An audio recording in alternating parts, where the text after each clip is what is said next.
Peggy 12. Hi, I'm Scott Amos, the executive producer of Lara Croft and the Temple of Osiris, the sequel to the award-winning Lara Croft and the Guardian of Light from Crystal Dynamics. Today I'm joined by three of our devs. Hi, I'm Alicia Thayer, I'm a designer. Hi, Will Kerslake, lead designer. I'm Robert Chivek, the producer.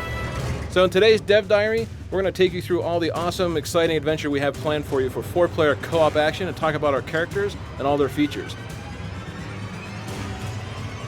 But looking back at Guardian of Light, it was an instant classic when it shipped. It was one of those things that people got together and said, this is an amazing 2-player co-op digital experience. That was the inspiration and the blueprint for us to say, how do we push ourselves further for Temple of Osiris? How do we get to a 4-player game? How do we go with more characters online, with more craziness, with more exotic gameplay? So for us, this was all this labor of love. So in this adventure, we have Lara Croft, the world-renowned archaeologist. We also have Carter Bell, who's new to the series, and he's an up-and-comer and competitor to Lara Croft. Our archaeologist characters have a torch that they can use to light some of our darker tombs and solve puzzles and find hidden rewards. One of the other unique abilities the archaeologists have is the grapple. With this, they can swing over chasms, create rope bridges, and use it to help friends traverse dangerous spaces. Next up, we have Isis and Horus. These are the Egyptian gods that are joining Lara and Carter in this new adventure, and they have their own unique abilities. With the staff, they can affect glyphs in the world, moving objects up and down and interacting with anything that has these special markings. They have a magical shield. It can act as a barrier to provide protection.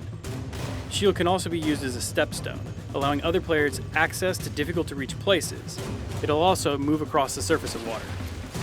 Now, because co-op is such a focus for Temple of Osiris, we made sure that the world would react accordingly depending on how many players are in the game at one time. For example, when you add in your friends, the puzzle might actually change dynamically. There could be more mirrors, more obstacles, more enemies to deal with. And naturally, something we've seen is the more players you have at one time, the more chaotic the game can become.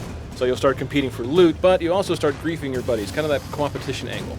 Oh, definitely. So as you're going through on this adventure and you're playing with 4-player co-op, you might be, going through the world, dropping bombs on your friends, accidentally dropping them into spike pits. Nice. Accidentally, huh? Accidentally, right. Yeah. We've seen Robert, if you guys ever play with Robert online, be careful. He will drop you in a spike pit, as you can see here from this footage we captured earlier today. But the point is it gets crazy hectic, right? Right, and one of the great things is, you have to work as a team in order to defeat bosses and everything, but you'll notice that there's gems that will be dropping throughout the world. Right, and the gems are actually part of our loot system. Yeah, so the gems, each individually, players collect gems. Now, weapons and things, and to beat the puzzles within the game world, you do have to work together, but the gems are unique to your character, and you want to collect as many as possible.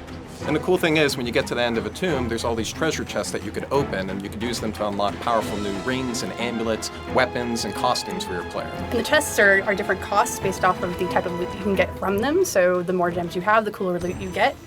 The more people you have, the better the loot will become, and you can start seeing just the crazy way you can outfit your character, both customizing with rings for yourself and then amulets that you share with the team. The rings themselves are things that personally affect your character. Lets you move faster, have a bigger bomb, that sort of thing. Whereas the amulets are shared between the teammates, which is really important. So for example, if I have a spread shot, which lets me shoot all these different directions, and Robert here has flame shots, now all of a sudden we have spread flame shots if we're both powered up. So you learn how to get a team to work together to maximize your firepower. All right, so that gives you a very quick look over everything that we're doing for Lara Croft and Temple of Osiris.